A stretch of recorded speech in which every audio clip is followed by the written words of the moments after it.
Alright, so this is just a quick part 2 on the Smith and Wesson Model 69 fiasco. I'm actually literally shooting the gun, dropping off the gun, and then going to work. So they're going to get it dirty. Oh well. I called Smith and Wesson, got a hold of someone after waiting on hold, and it started to explain the issue, and he kept insisting that I must have meant the ribbing on the top of the barrel, because I kept explaining how, there's like stretch marks, tool marks, unfinished work on the top of the barrel, on the sides leading up to, here leading up to the sight ramp. And he kept insisting that I must mean the ribbing, and I'm like, no, not the ribbing, I'm talking about the actual barrel itself. So he wanted pictures, and I was all ready to send him pictures, but since I'm like, well, that's only one of my issues.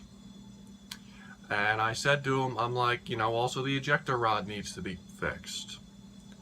So went on about that, and he proceeded to create me a label. Of course, the only problem is I spelled out my email address to him twice, and I'm even on file. I have my very own customer ID number, since apparently I've caused them enough havoc.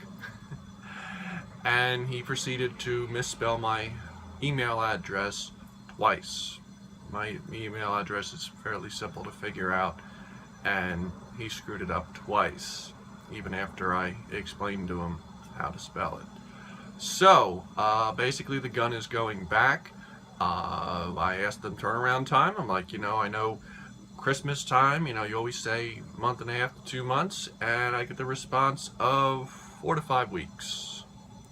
So nice to know that in the dead of spring, summer, whatever you want to call right now, it's like 80-something degrees today.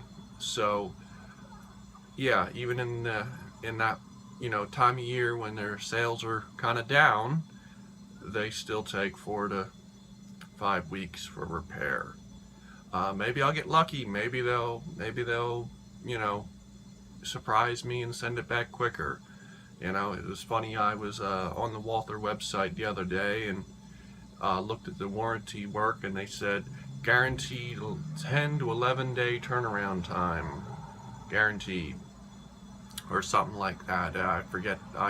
Don't quote me on it, but guaranteed to be turned around. And I'm like, see, that's a company right there.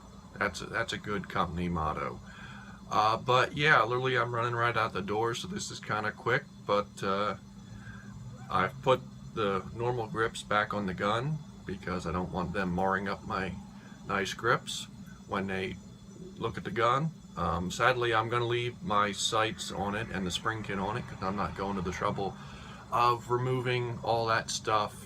I think if they can't fix the gun without screwing up my sights, then they probably shouldn't be gunsmiths. But yeah, that's the update, and I guess I'll do another one when I hear more.